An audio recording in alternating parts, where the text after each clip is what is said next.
Deux façons scripturales de racheter le temps. Mon Dieu.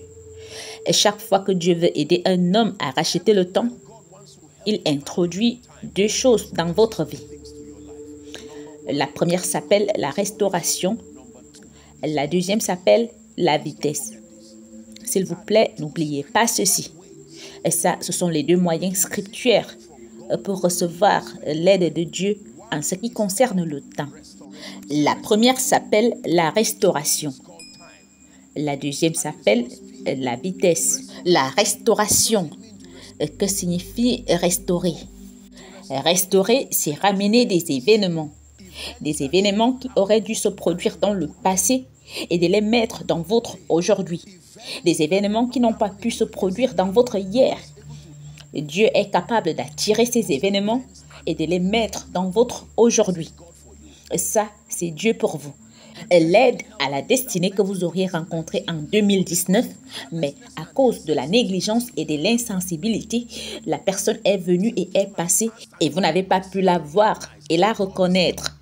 Dieu est capable de reprogrammer le scénario dans votre aujourd'hui qui vous permet une fois de plus de rencontrer cette personne. Et cela s'appelle la restauration.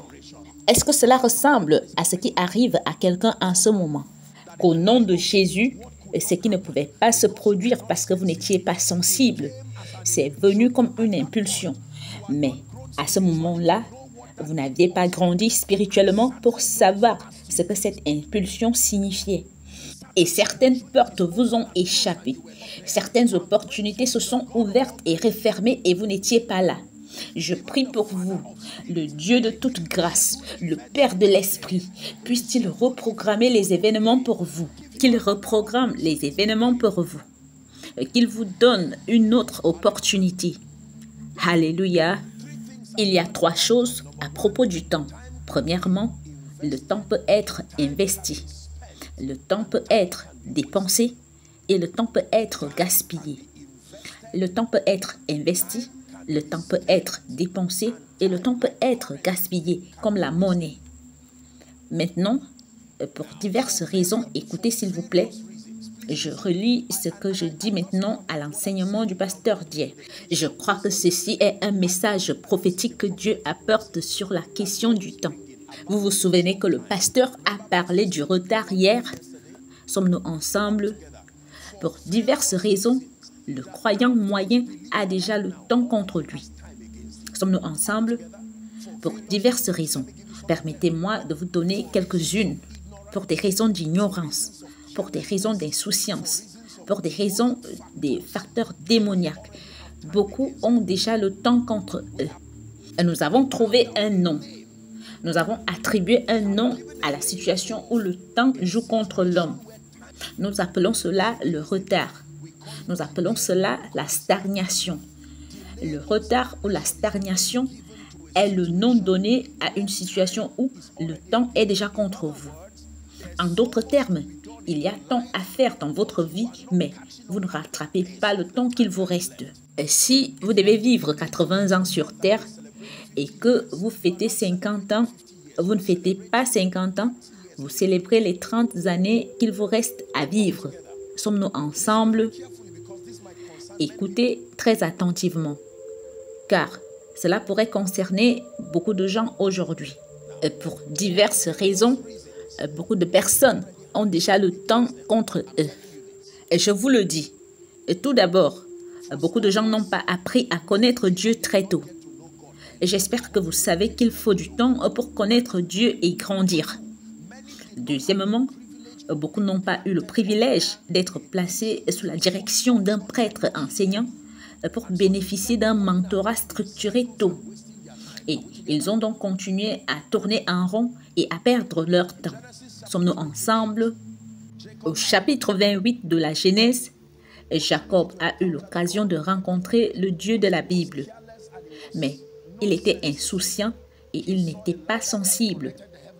Il a vu une échelle qui reliait le ciel à la terre, avec des anges qui montaient et descendaient.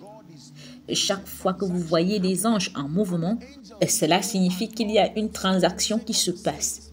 Et les anges vont et viennent pour le bien des saints.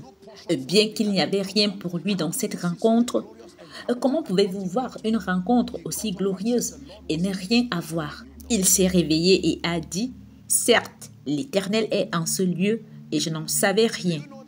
Savez-vous que c'est après cet événement que toute l'histoire de la maison de Laban a commencé? Dieu seul connaît le message que les anges lui auraient transmis et qui aurait peut-être permis d'éviter bien de tragédies dans la maison de Laban. La prochaine fois que Jacob rencontre Dieu, c'est au chapitre 32. Et cette fois-ci, il est suffisamment sensible. Dieu a à nouveau programmé un événement. Dieu restaure. Je veux que vous croyiez ceci. Sommes-nous ensemble? Dieu restaure. Dieu peut restaurer. Il peut restaurer la joie. Il peut restaurer la paix. Il peut restaurer les finances. Et si vous doutez de moi, demandez à Job, un homme qui aimait Dieu, mais qui est arrivé à un point de sa vie où sa vie était en morceaux. Mais dans Job 42, au verset 10, j'aime cela, la Bible dit que Dieu l'a restauré. La Bible dit, l'Éternel tira Job de sa captivité. Et donc, le nom de ce que Job vivait, c'était la captivité. L'Éternel tira Job de sa captivité. Ensuite, le deuxième point, c'est la vitesse. Et laissez-moi vous donner 4 clés très rapidement. Je vais juste les énumérer et nous prierons ensuite. 4 clés qui activent l'accélération de la vitesse. Quelqu'un est-il prêt à aller de l'avant? 4 clés. Et quand Dieu veut donner de la vitesse à un homme, il vous aide en vous offrant ces 4 clés. Et alors, vous avez des réalisations accélérées dans un court laps de temps. Premièrement, la sagesse. La première clé qui contrôle la vitesse dans le royaume est la sagesse. La présence de la sagesse. Notez pour référence le chapitre 25 de Matthieu, du verset 1 au verset 13. Matthieu chapitre 25 du verset 1 au verset 13. Nous n'avons pas suffisamment de temps pour discuter de cela, mais il s'agit de l'histoire des 10 vierges. La première chose à retenir de cette histoire, c'est que les 10 étaient vierges.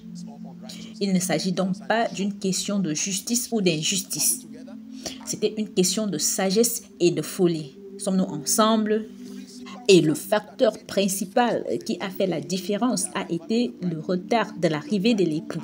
Et si l'époux arrivait tôt, tout serait perçu comme sage. C'est le retard qui a montré qui était sage et qui était folle. Sommes-nous ensemble? La sagesse des 5, c'est qu'elles ont apporté de l'huile supplémentaire, alors que les 5 autres n'avaient que des lanternes saines, juste suffisantes pour le moment. La morale de cette histoire, c'est que vous pouvez être juste comme les 10 vierges et vous souffrirez quand même. La porte se fermera et vous serez dehors. Ce n'était pas la justice et l'injustice. 10 vierges, mais 5 ont été appelées sages, 5 ont été appelées folles. Que tout le monde dise la sagesse. La sagesse peut vous aider à obtenir des réalisations accélérées en peu de temps. Des réalisations accélérées. Par exemple, c'est la sagesse qui vous apprend en tant que dirigeant à multiplier vos résultats en mettant en place des systèmes et des structures. Sommes-nous ensemble? Moïse s'usait à être un bon dirigeant parce qu'il ne savait pas comment multiplier ses capacités et ses résultats. Et alors, un homme du nom de Jéthro, son beau-père, l'a appelé et lui a dit « Tu es un bon leader, mais du point de vue administratif, tu vas t'embrouiller et tu mourras comme un fou. » Il lui dit de constituer des équipes, sommes-nous ensemble, par milliers et par centaines, et de nommer des gens qui pourraient accomplir toutes ces choses. La sagesse apporte l'efficacité aux hommes, aux organisations. La sagesse. Tant de gens peuvent faire mieux, mais ils ne sont pas capables de profiter des ressources de la sagesse. Deuxièmement, la faveur. Exode chapitre 12, verset 36. La faveur. Ceci est puissant. Lorsque Dieu veut accorder la vitesse à un homme, Il vous donne l'occasion d'accéder à la faveur. Pouvons-nous lire ceci ensemble? Exode chapitre 12, verset 36. Il dit: L'Éternel fit trouver grâce au peuple aux yeux des Égyptiens qui se rendirent à leur demande, et ils dépouillèrent les Égyptiens. Vous n'obtenez les choses dont vous avez besoin que par la faveur. Les choses dont vous avez besoin. L'Éternel a accordé sa faveur au peuple. Esther chapitre 2, s'il vous plaît. Esther chapitre 2.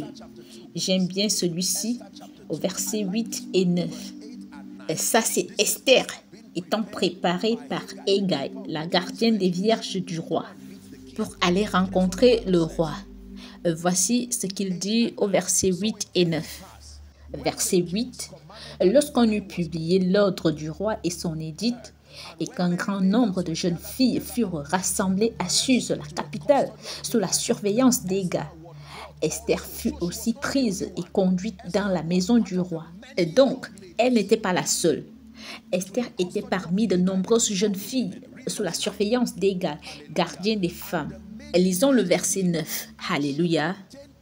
La jeune fille lui plut et trouva grâce devant lui. Il s'empressa de lui fournir. Stop. Qu'a-t-il fait? Il ne s'agit pas juste de donner. Vous devez recevoir à temps. Vous pouvez recevoir trop tard. La Bible dit que parce que la main de Dieu était sur elle, l'homme s'empressa de lui fournir. Il lui a donné rapidement.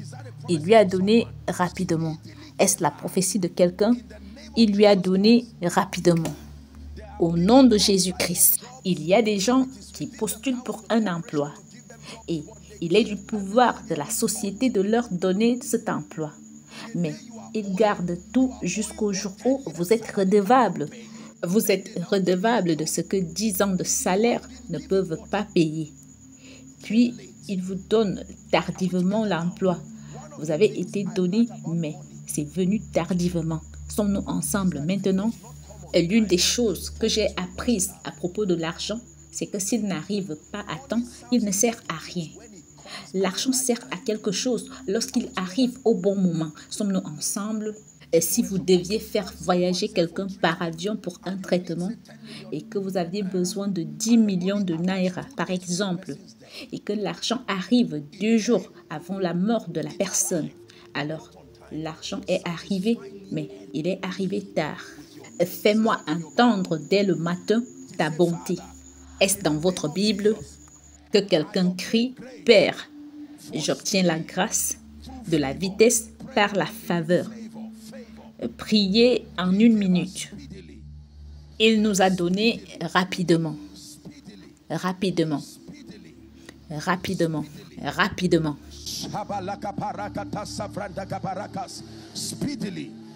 Rapidement. Au nom de Jésus, il nous a donné rapidement. Et s'il vous plaît, asseyez-vous. Alléluia. Donc, la faveur est liée à la vitesse. Que lorsque la faveur et la bonté de Dieu viennent sur une personne, les hommes vous répondent rapidement. Les systèmes vous répondent rapidement. Numéro 3, la troisième clé qui contrôle la vitesse, sommes-nous en train d'apprendre? Vous pouvez faire des prières qui provoquent la vitesse. Des prières qui provoquent la vitesse. Dans 1 Roi, chapitre 18, lorsque vous lisez les versets 42 à 46, notez cela en référence. 1 Roi, chapitre 18, versets 42 à 46. Ma Bible, votre Bible dit qu'Élie a commencé à prier pour qu'il pleuve. Il s'est incliné et a prié. Et puis, il a prié de nouveau. Allons-y au verset 46, s'il vous plaît. Au moment où nous arrivons au verset 46, la Bible dit « La main de l'Éternel fut sur Élie, qui se saignit les reins et courut devant Achab jusqu'à l'entrée de Jezreel. » La main de Dieu peut venir sur un homme